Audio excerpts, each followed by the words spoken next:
ñu ciy gis l'an 2026 et le 6 juillet à 11h40 par devant El Hadj Malick Baro, chef du greffe Conseil constitutionnel, a comparu monsieur Cheikh Ahmadou Ndiaye, avocat à la Cour, agissant au nom et pour le compte de monsieur le président de la République. ñu ne le 6 juillet Cheikh Ahmadou Ndiaye bi nga xamante ne mooy avocat le président de la République comparaître na devant le Conseil constitutionnel pour wax leen ni lequel nous a déclaré vouloir déposer un recours en inconstitutionnalité pour violation de la procédure de révision constitutionnelle de la loi numéro 18/2026 de l'Assemblée nationale en date du 29 juin 2026.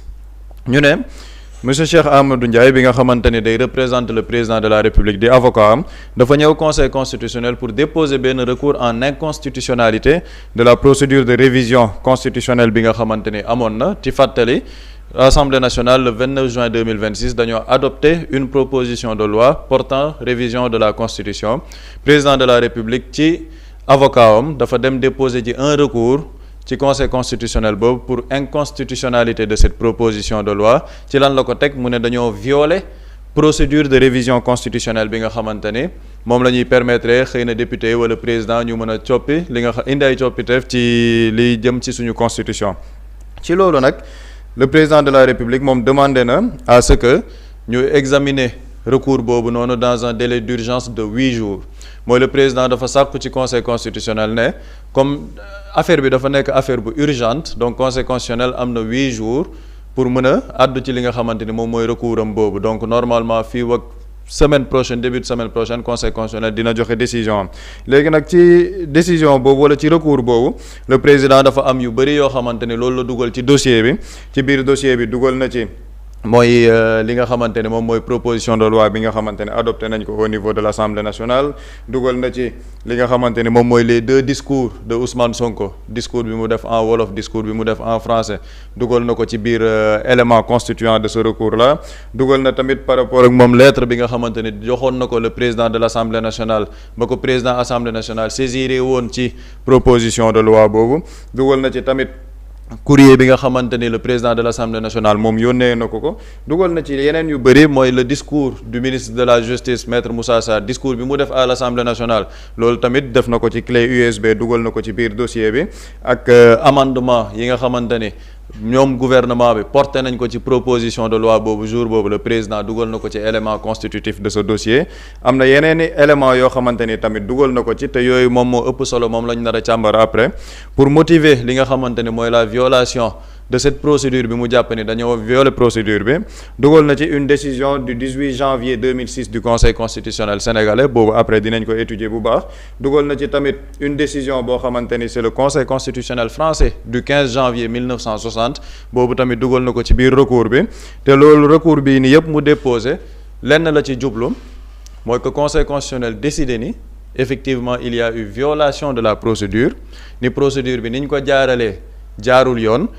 Donc maa ngi gis sànq ci benn journal mu ne président dañoo sàkku ci conseil constitutionnel pour bu ñu neenalee mbir mi pour que ñu mën a dem référendum déedéet. Le conseil constitutionnel bu fekk rapport à cette procédure d'une révision de la constitution lan ban article moom moo koy dëgmal moom moo koy joxe mooy l'article 103 de la constitution.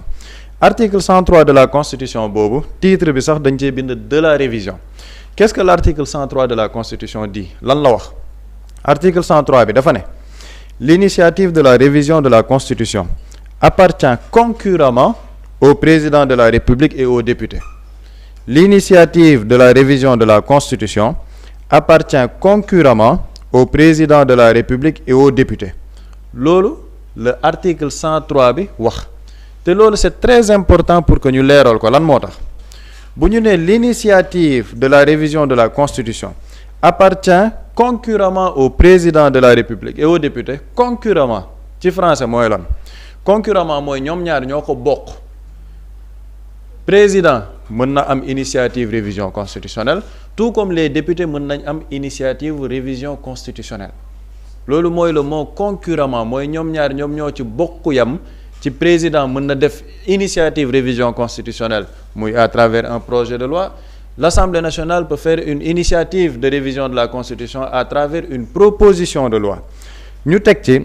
le Premier ministre peut proposer au président de la République une révision de la Constitution. Mën nañ ko proposer le président de la République. Après lan la ñu wax le projet ou la proposition de révision de la Constitution est adoptée par l'Assemblée nationale selon la procédure de l'article 71. La révision est définitive après avoir été approuvée par référendum.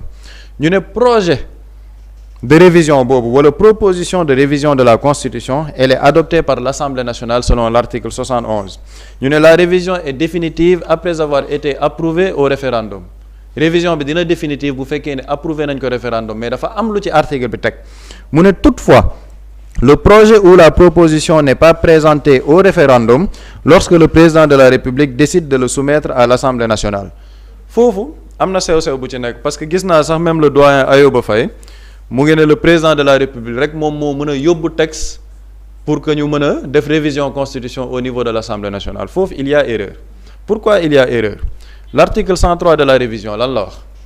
dafa ne l'initiative appartient concurremment au président et aux députés. Donc président mën na ko def à travers un projet de loi, députés yi mën nañ ko def à travers une proposition de loi. Maintenant bu fekkee ne députés yi ñoom def nañ seen proposition de loi adopté ko, le président peut décider ndax da koy yóbbuwaat à l'Assemblée nationale pour que mu vote ko avec une majorité qualifiée de 3/5 des suffrages exprimés wala moom mu yóbbu ko référendum. Loolu ça n'enlève pas le droit aux députés de pouvoir introduire une proposition de révision de la Constitution, parce que loolu entendement bi mu ko amee day mel ni président rek moo mën a yóbbu texte au niveau de l'Assemblée nationale portant révision de la Constitution. Assemblée mën na adopter jox ko président de la République. Maintenant fii li ci intéressant ci cas bi mooy Assemblée nationale dafa ne président promulguer te après loolu dinañ expliquer lan moo tax Assemblée nationale ne président promulguer. Ba ci loolu dañu ne dans ce cas le projet ou la proposition n'est approuvé que s'il réunit la majorité des 3/5 des suffrages exprimés. ñu ne projet ou proposition de loi boobu elle n'est approuvée que s'il réunit la majorité des 3/5 des suffrages exprimés, mooy majorité qualifiée bi nga xamante ni dama koy wax. Maintenant au niveau de l'Assemblée nationale gis nañ ba ñu defee vote bi nga xamante ni def nañ vote pour adoption de ce texte, mooy la proposition de loi. Le président de la République ci biir vote boobu noonu en séance plénière moom dafa amoon position boo xamante ne moom la amoon mu doon la position de l'exécutif. Loolu c'est très important ñu préciser ko pour la suite après à travers son recours. Lan moo tax c'est important ñu préciser ko. Assemblée nationale duggoon lañ proposition de loi bi Assemblée nationale débattre nañ ko en séance plénière adopté nañ ko. Bañ ko adopté le ministre ci biir séance plénière boobu mooy le ministre Moussa Sarr dafa am lu mu waxoon ni loolu moom mooy position président de la République sur le texte qui est soumis au niveau de l'Assemblée nationale. Dañuy dem avec la complicité de la régie teewlu li nga xamante ni maître Moussa Sarr loolu la waxoon ni mooy la position du président de la République sur le texte bi ñu doon discuter au niveau de l'Assemblée nationale. Ñu teewlu ci maître Moussa Sarr dellu ci plateau bi. Ce dernier, par courrier en date du 19 juin, a fait tenir au président de l'Assemblée nationale ses observations en indiquant ces 4 amendements. Mais au préalable, il a tenu à informer le président de l'Assemblée nationale qu'il a décidé qu'en vertu de l'article 103 de la Constitution, de soumettre le texte adopté au référendum. ñoo ko déggandoo maître Moussa Sarr dafa ne la position du président de la République lenn la woon dafa décider soumettre le texte adopté par l'Assemblée nationale au référendum. Mu ne dafa bëgg texte bi buñ ko adopté ba pare ñu yóbbu ko au référendum. Mooy le président de la République en soi nangu na l'adoption du texte à l'Assemblée nationale, ne nangu nañ ko député yi foofu voté nañ léegi texte bi député yi di jël voté ko adopté ko moom da koy yóbbu au référendum. C'était ça la position du président de la République. Mooy texte bi député yi voté muy proposition de loi bi dañ koy yóbbu au référendum. C'est la position qui a été défendue par le ministre de la Justice, donc la position du président de la République. Donc référendum la waxoon léegi mu ñëw avec un recours ci lan violation de la procédure. Donc fii li nit ñi war a xam mooy le Conseil constitutionnel ci lan la ko par rapport ak procédure bi lan mooy vote bloqué pour que sénégalais yi mën a xam lan mooy vote bloqué. Vote bloqué mooy maanaam tey jii dem nañ Assemblée nationale ñu ngi def proposition de loi portant révision de la Constitution assemblée am nañ seeni amendement gouvernement bi indi na ay amendement gouvernement bi lan la mooy président bëgg na dellu nekk chef de parti président du def déclaration de patrimoine de sortie président bëggatul def en concertation avec le premier ministre léegi bu fekkoon ni dañoo def procédure de vote bloqué boobu vote bloqué mooy lan mooy tey jii bu ñuy dem yóbbu benn texte au niveau de l'Assemblée nationale ñu ciy discuter si le gouvernement demande à l'Assemblée nationale que ñu def procédure de vote bloqué au lieu ñuy voter constitution bi comme keroog ni ñu ko defee changement yi article par article dañuy jël lépp def ko en un bloc mu nekk un vote unique wala une partie def ko en vote unique te xam nga lan la ñuy retenir bu boobaa amendement wu gouvernement bi képp ak amendement yi nga xamante ni gouvernement bi yooyu la wax moom moo war a jàll donc ci misaal dañuy ñëw ci proposition boobu bu fekkee ni gouvernement bi dañoo ñëw indi seeni amendement assemblée indi seeni amendement bu ñu defee procédure de vote bloqué bi amendement wu gouvernement bi yëpp kenn du ko retenir ci procédure bi li ñu ne président de la république daa war a def déclaration de patrimoine duñ ko téye li ñu ne président mënul nekk chef de parti duñ ko téye haute trahison bi ñu bëgg définir ci constitution bi duñ ko téye ak yeneen pouvoir de dissolution de l'Assemblée nationale duñ ko téye lenn rek la ñuy téye mooy li président wax ni war na nekk chef de parti li président wax ni moom waratul def concertation avec le premier ministre c'est-à-dire que donc assemblée day dugal proposition de loi am gouvernement bi ñëw ne vote bloqué bu boobaa li gouvernement bu bëgg képp ci loolu kese la ñuy voté mooy amendement wu gouvernement bi loolu la président wax ni dañ ko waroon nangu te procédure boobu assemblée nationale daf ko violer parce que dañoo waroon nangu le vote bloqué léegi par rapport au vote bloqué benn disposition moo nekk ci constitution bi par rapport à l'article 82 de la constitution qu'est-ce que l'article 82 de la constitution nous dit dans l'avant-dernier alinéa dañu ne article unique de la loi constitutionnelle numéro 2008-30 du 7 août 2005 ñu ne article ajoutant un nouvel alinéa ñu ne par rapport substituant les mots Assemblée nationale et au Parlement ñu ne toutefois aucun article additionnel ni amendement à un projet de loi de finances ne peut être proposé par l'Assemblée nationale sauf s'il tend à supprimer ou à réduire effectivement une dépense, à créer ou accroître une recette. léegi ci dernier alinéa bi ñu ne si le gouvernement le demande l'Assemblée nationale saisie se prononce par un seul vote sur tout ou partie du texte en discussion en ne retenant que les amendements proposés ou acceptés par le gouvernement. Article 82 bi mooy définir li ñu naan le vote bloqué mais ci biir article 82 bi la Constitution ne précise pas si c'est un projet de loi ou une proposition de loi loolu c'est très important ñu koy préciser wul ndax projet de loi la wala proposition de loi et encore mieux le président ci biir dafa citer la jurisprudence de 18 janvier 2006 bu ñu demee xool cette jurisprudence bi nga xamante ne mooy le 18 janvier 2006 jurisprudence boobu ci lan la woon ba ñuy def la modification de la Constitution en 2006 dañu ne dañoo bëgg prolonger le mandat des députés à travers un projet de loi constitutionnelle porté par l'exécutif am ay députés yoo xamante ne dañoo ñëw attaquer révision constitutionnelle boobu ñu ne loolu c'est contraire à la Constitution en vertu de quoi en vertu de l'article 103 de la Constitution buy permettre tey jii ñu def révision de la Constitution ci loolu Conseil constitutionnel décision bi mu joxe woon la jurisprudence de 2006 le Conseil constitutionnel s'est déclaré incompétent à la matière considérant yan ci le Conseil constitutionnel wax Conseil constitutionnel dafa ne sur le moyen de la violation de l'article 103 de la Constitution 6 considérant 6 ñu ne considérant qu'au terme de l'article 103 de la Constitution l'initiative de la révision de la Constitution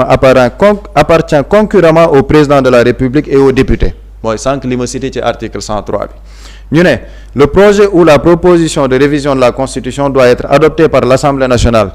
loolu am na ci député yi li nga xamante ni def nañ ko ñu ne toutefois le projet ou la proposition n'est pas présenté au référendum lorsque le président décide de le soumettre à la seule Assemblée nationale dans ce cas le projet ou la proposition n'est approuvé que s'il réunit la majorité des 3/5 mooy li nekk ci article boobu ñu ne considérant que les requérants font valoir que la loi déférée n'a pas suivi la procédure prescrite par l'article suscité Conseil constitutionnel mooy wax loolu mais ci biir considérant 9 bi Conseil constitutionnel dafa ne considérant que le projet de loi de révision a été approuvé par les 3/5 des députés à l'Assemblée nationale muy projet de loi bi nga xamante ni yóbbu woon nañ ko 3/5 yi dañ ko approuvé adopté nañ ko foofu te boo xoolee ci lii nga xamante ni député yi voté nañ ko le 29 juin la majorité qualifiée à savoir les 3/5 a été atteint majorité boobu atteindre nañ ko.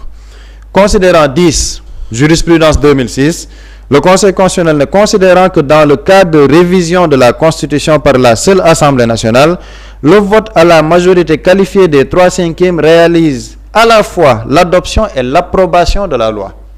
mooy bu fekkee ni dañoo dem Assemblée nationale la seule Assemblée nationale voté loi boobu adopté ko avec une majorité qualifiée des 3/5 comme ce qui s'est passé dernièrement le 29 juin vote boobu day valoir adoption et approbation xam nga lan moo tax approbation bi am ci solo parce que ba tey jii nii fan la ñu toll ci procédure judiciaire bi ci législatif l'Assemblée nationale a adopté le texte dans la jurisprudence de 2006 le Conseil constitutionnel dit que bu fekkee ni dafa am une majorité qualifiée des 3/5 le vote vaut adoption et approbation looloo tax le président de l'Assemblée nationale Ousmane Sonko saisir le président de la République pour promulgation simple de la loi parce que dafa am une jurisprudence constante du Conseil constitutionnel par rapport ak 2006 bi maintenant nag li ci am mooy l'exécutif peut-être dinañ ne foofu c'était un projet de loi maanaam projet de loi la woon fii le principal problème qui se pose lenn la mooy bu fekkee ni Conseil constitutionnel dafa ñëw di war a addu ci lii il faut que Conseil constitutionnel acte l'équilibre des pouvoirs entre le législatif et l'exécutif lan moo tax ma ne l'équilibre des pouvoirs tey jii bu fekkee ne dañuy nekk ci dëkk boo xamante ne Assemblée nationale day am proposition de loi pour réviser constitution bi président ñëw demander vote bloqué mooy maanaam man amendement yi ma bëgg képp ak yi nga xamante ni moom laa accepté donc yooyu la ñuy jàllale ci procédure boobu foofu on serait dans la rupture de l'équité entre le pouvoir législatif et le pouvoir exécutif loolu lenn lay indi comme jurisprudence dangereuse dans notre pays mooy lépp lu parlement def ci proposition de loi gouvernement bi mën na ñëw bloqué ko ci nan ne damay def procédure de vote bloqué donc amendement yi ma bëgg képp moom mooy jàll te foofu séparation des pouvoirs bi dootuñ ci nekkati te pourquoi le Conseil constitutionnel ne doit pas donner cette prérogative à l'exécutif parce que par rapport ak constitution dafa am lu ñu naan pouvoir constituant dérivé ñaari wàll ñoo ko am l'Assemblée nationale est un pouvoir constituant dérivé le peuple sénégalais est un pouvoir constituant dérivé ci nan mooy bu fekkee ne dañoo war a changer constitution exécutif muy le président de la République lenn la mën mooy porter projet de loi mais pour que révision constitution boobu jàll il faut que Assemblée nationale voté ko tant que Assemblée nationale voté wu ko révision constitution boobu du mën a jàll looloo tax Assemblée nationale am le pouvoir du constituant dérivé moom ak peuple bi lan moo tax moom ak peuple bi parce que bu ñu ko jàllewul ci Assemblée nationale dañ koy jàllale référendum te bu boobaa peuple bi moom mooy voté ci nan la ñu mën a changer suñu constitution donc peuple bi mooy constituant dérivé et l'Assemblée nationale tey jii nag si on considère l'Assemblée nationale comme pouvoir constituant dérivé mu mën a am prérogative indi ay changements ci biir suñu constitution l'exécutif qui n'a pas ce pouvoir constituant dérivé mën na ñëw bloquer loolu par un vote bloqué ne man amendement yi ma bëgg képp moom mooy jàll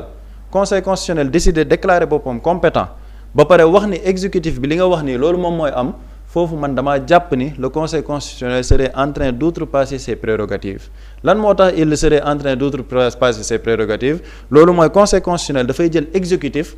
teg ko ci kaw pouvoir constituant dérivé te normalement dans une procédure de révision constitutionnelle pouvoir constituant dérivé bi moom moo ëpp doole que exécutif bi parce que loolu constitution ñaar rek la ko may muy le peuple ak l'Assemblée nationale loolu mu ngi doon mel ni ci misaal président décidé ne day dem référendum peuple bi voté à majorité oui président bi ne moom du accepter référendum bi dafay jàllale leneen bu boobaa le président de la République du nangu pouvoir constituant dérivé bi nga xamante ni peuple bi am na ko et de la même manière ñu mën ko nangul peuple bi de la même manière loolu lañ ko mën a nangul Assemblée nationale donc looloo tax ma jàpp ne man dans cette procédure bu fekkee ne dañuy wax la violation de la procédure n'a pas été violée parce que article 103 de la Constitution respecté nañ ko l'Assemblée nationale mën na nekk à l'initiative d'une révision de la Constitution muy benn le pouvoir du vote bloqué boobu noonu effectivement à juste titre Ousmane Sonko mën na ko bañ parce que bu fekkoon ni loolu conseil constitutionnel daf koy acté loolu mooy dindi nañ pouvoir bi assemblée nationale am ci proposition de révision constitutionnelle parce que bu boobaa constituant dérivé bi exécutif bi mooy nekk ci kawam te en la matière dans le principe de la séparation des pouvoirs et du respect de l'équilibre des pouvoirs entre le législatif et l'exécutif man damaa jàpp ne normalement le recours doit être rejeté parce que y a aucune violation de la procédure bi gisuma fenn fu ñu ko violé te le conseil constitutionnel bu joxe woon décision ne effectivement vote bloqué bi assemblée dañ ko waroon nangu foofu conseil constitutionnel dafay teg benn jurisprudence extrêmement dangereuse pour la suite mooy lan assemblée ak lu ñu bëgg def révision constitution ak lu ñu mënti indi par la simple volonté du président de la république maanaam président bu toogee ne man maa waxoon ni damaa bëgg ne mënatuma nekk chef de parti léegi dama koy nekk maa waxoon ne damay waxtaan ak sama premier ministre léegi waxtaanatuma ak lu assemblée nationale mën a def ne day réviser constitution boobu président mën na ñëw indi ay amendement am décider vote bloqué affaire bi jàll li président bëgg képp loolu la ñuy retenir loolu la ñuy voter au niveau de l'Assemblée nationale te conseil constitutionnel jàpp ma ni dans la régulation entre les deux pouvoirs moom mën na ñëw jox dëgg foofu exécutif parce que bu boobaa day neenal le pouvoir constituant dérivé bi nga xamante ne Assemblée nationale représenté na ko et ce serait contraire au principe de la constitution sénégalaise moo tax ma jàpp ni le recours du président de la République am na ay fondements juridiques yoo xamante ni wax na ko mais ces fondements juridiques boo ko jàngatee lépp man jàpp naa ne le conseil constitutionnel doit tout simplement rejeter li nga xamante ni moom mooy recours bi nga xamante ni déposé nañ ko. jërëjëf Pape Samba am na solo par rapport ak leeral yi jëm ci recours bi njiitu réew bi président Bassirou Diomaye Faye def foofee ci conseil constitutionnel Boury ban lecture ngay def par rapport ak recours bi président nee na procédure bi ci boppam lay sàkk ñu neenal ko. waaw man li ma ciy jàpp je pense que ci wàllum yoon Pape Samba leeral na li nga xamante ne nii mu lañ ci mën a jàpp li ci mën a tukkee ci jàngat mais man li ma ciy jàngee mooy. Qu'en est-il du fond man de li ma jàpp damay jël li président waxoon c'est-à-dire l'intention parce que recours bi président def son objectif principal mooy ñu rétablir li nga xamante ni mooy l'ordre c'est-à-dire que y a des institutions il y a une procédure bi nga xam ne mooy yoon ak yoonal buñ ko violer effectivement le président mooy le garant même de la constitution c'est normal mais est-ce que président préserver la constitution moo ko tax a jóg préserver l'institution moo ko tax a jóg man dama jàpp ne institution li ko gën a am solo mooy kàddu en effet bu ñu sukkandikoo ay jours ci ginnaaw le président de la république lan la ñu wax président dafa ne voté nañ ko moom moo yabal ministre de la justice am mu ne naam di ngeen ko adopté waaye moom bu paree bu ngeen ci paree président dina ko soumettre au référendum. Et man dama jàpp ni ci référendum boobu noonu le président a eu la déception de sa vie dama jàpp ni le président a eu la déception de sa vie parce que bi ñuy wax wàllu référendum peut-être jàppoon nañ ni ils vont prendre le temps nécessaire man dama jàppoon ni ñu ngi ko doon ruumandaat loolu laa jàpp parce que Mimi Touré moo avant président di yabal maître Moussa Sarr Mimi Touré moo wax en conférence de presse toute façon président bu ñu paree ñoom ci si li ñuy def président mën na ko soumettre au référendum maanaam ko jébbal ko askan wi voter entre le oui ou le non Mimi Touré mais yamu ci loolu dafa am leneen lu mu ci yokkaat président mooy jël nag temps bu ko neex bi mooy lan le président son intention mooy ne pas approuver li nga xamante ni mooy les réformes et dinaa ñëw ci fond bi parce que dama jàpp ne loolu ci ëpp solo ñu ne ok peut-être waxi Mimi Touré la day faire de la politique. Maître Moussa Sarr ñëw effectivement à l'Assemblée nationale ne bon yéen a ngi def liggéey bi mais le président moom mooy lire Maître Moussa Sarr xam nga la def dafa jottali li président Diomaye wax mu ne président Diomaye nee na bu ngeen paree ci seen liggéey ci jour bi sax le président de l'Assemblée nationale Ousmane Sonko ne bu ma paree automatiquement pare nañ dama koy envoyer président de la République nit ñi di xaar référendum président moo nañu référendum yéen askan wi dinaa leen laaj man gis nga wàllum yoon Pape Samba li mu ci leeral leer na naññ du ma ci yokk. mais problème bi mooy liñ ciy jàpp mooy léegi nee nañ président moom moo am ay bëgg-bëggam assemblée nationale ñu éviter ko ay sañ-sañam peuple bi laajatul leen seen avis c'est-à-dire situation bi lan moo nekk di xew le président de la république son excellence président Bassirou Diomaye Faye moom ay mbir yu ko neexul ci biir loi wala yoo xam ni bëgg na ci dellu ginnaaw te mu dige woon ko moom pour ses intérêts personnels ñu ne l'Assemblée nationale out dañuy soumettre au référendum ba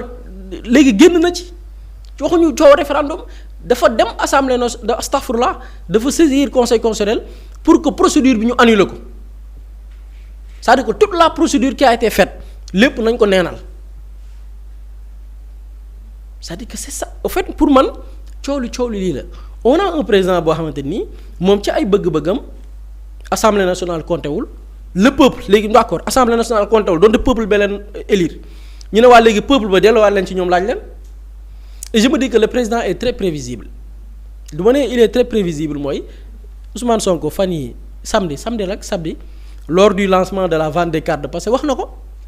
nee na président du dem référendum. parce que loolu la ñu waxoon bu ñu xëyee di ñu wax ay waxu recours conseil constitutionnel lu muy ragal ci référendum bi. parce que référendum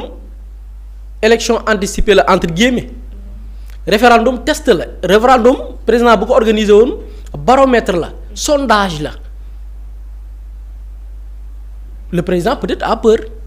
d'organiser un référendum bu askan wi ne oui ndax ànd nañ ci lii le président a peur peut-être. et de quoi le président a peur de quoi pour man loolu mooy question bi lan la président ragal parce que bu ñu defee référendum on vote pour le oui bi buur la assemblée nationale adopté ndax askan wi ànd ngeen ci oui président ne moom ak camp non la ñu wax askan wi tànn entre oui et non lan la askan wi bëgg léegi maanaam bu ñu nee oui la oui pour li assemblée nationale voté ñu ne oui askan wi tànn leen oui ou non ñu ne ok d'accord. quand président bi ñoom nee nañ non ànduñ ci procédure bi ànduñ ci le contenu bi assemblée nationale nar a voté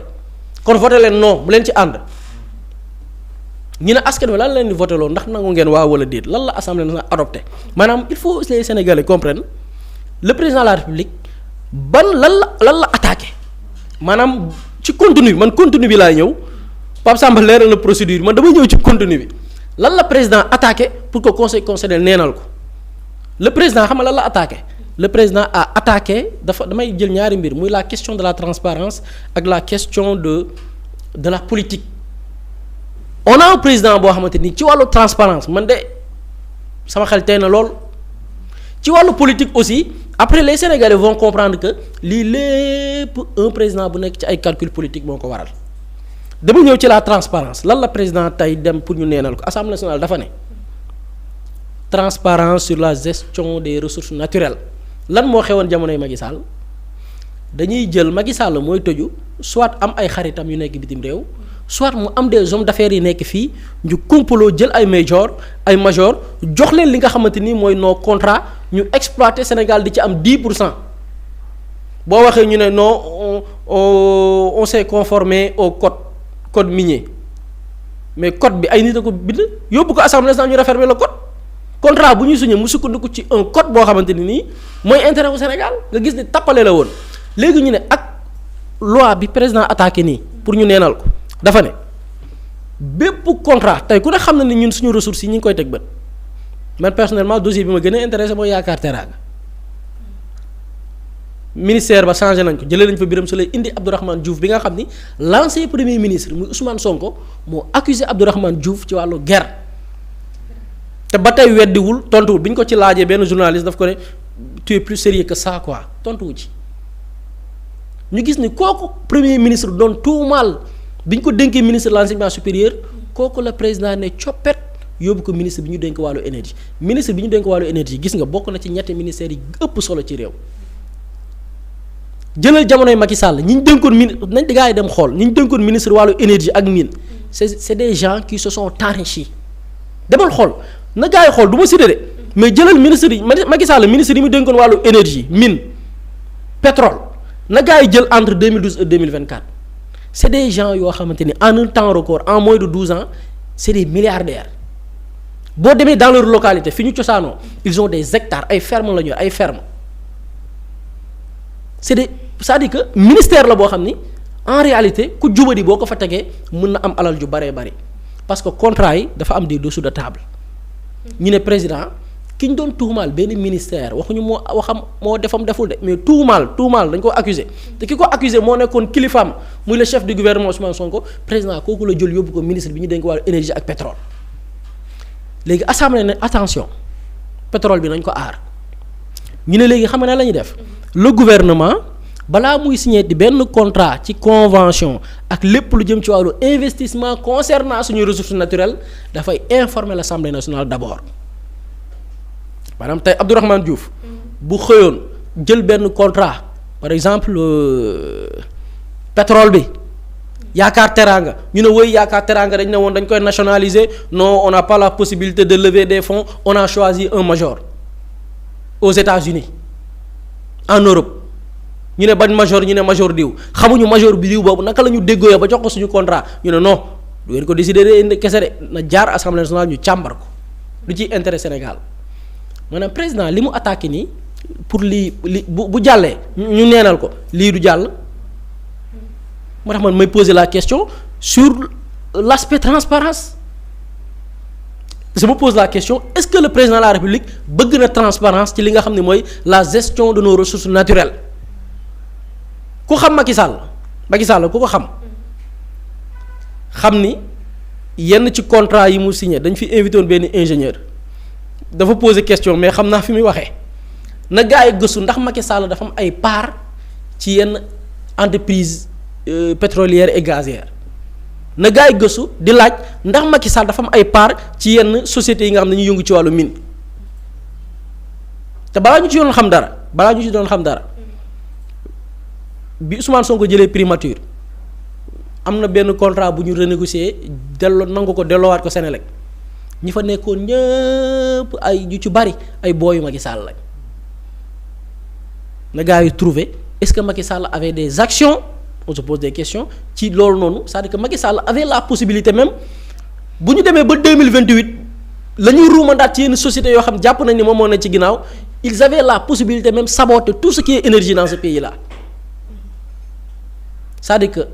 question de la transparence bi le président de la République Bassirou Diomaye Faye bëgg a attaquer parce que cooli xam nga lan la